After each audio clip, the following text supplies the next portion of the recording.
Chew on this, the history of gum.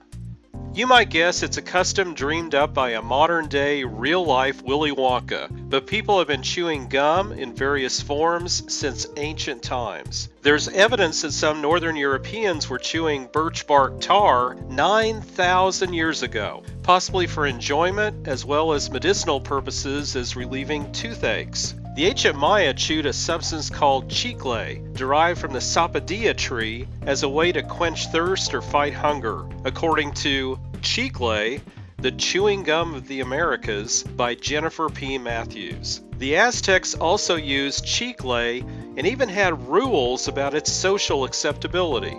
Only kids and single women were allowed to chew it in public, notes Matthews. Married women and widows could chew it privately to freshen their breath, while men could chew it in secret to clean their teeth. In North America, the Indians chewed spruce tree resin, a practice that continued with the European settlers who followed. In the late 1840s, John Curtis developed the first commercial spruce tree gum by boiling resin, then cutting it into strips that were coated in cornstarch to prevent them from sticking together. By the early 1850s, Curtis had constructed the world's first chewing gum factory in Portland, Maine. As it turned out, though, spruce resin was less than ideal for producing gum because it didn't taste great and became brittle when chewed.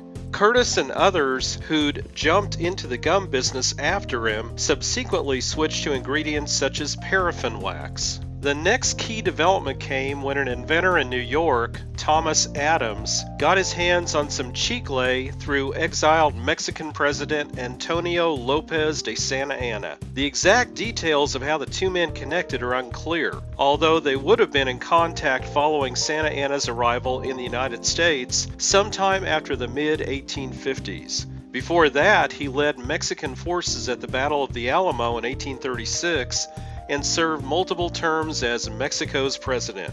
Santa Anna wanted assistance developing chicle into a substitute for rubber, and believed the riches he stood to earn would enable him to return to power in his homeland. Adams began experimenting with chicle, but when his work failed to yield the desired results, Santa Anna abandoned the project. Adams eventually realized that rather than trying to create a rubber alternative, he could use chicle to produce a better type of chewing gum. He formed a company that by the late 1880s was making gum sold across the country, according to Matthews. Chicle, imported to the United States from Mexico and Central America, served as the main ingredient in chewing gum until most manufacturers replaced it with synthetic ingredients by the mid-1900s. In the 20th century, chewing gum made William Wrigley Jr. one of the wealthiest men in America. Wrigley started out as a soap salesman in his native Philadelphia. After moving to Chicago in 1891, he began offering store owners incentives to stock his products, such as free cans of baking powder with every order.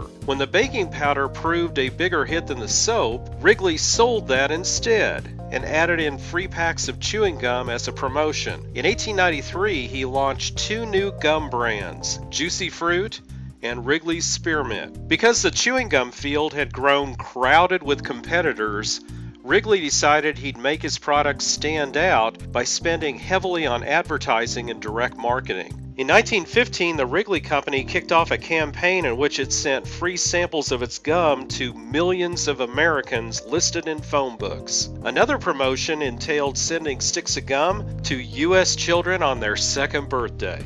Competition also played a role in the development of bubble gum. Frank Fleer, whose company had made chewing gum since around 1885, wanted something different from his rivals and spent years working on a product that could be blown into bubbles. In 1906, he concocted a bubble gum he called Blibber Blubber, but it proved to be too sticky. In 1928, a Fleer employee named Walter Deemer finally devised a successful formula for the first commercial bubble gum, dubbed Double Bubble. Today, of course, gum is sold in a variety of shapes and flavors, although sadly, Willy Wonka's three-course dinner chewing gum, said to taste like tomato soup, roast beef, and blueberry pie, has yet to become reality.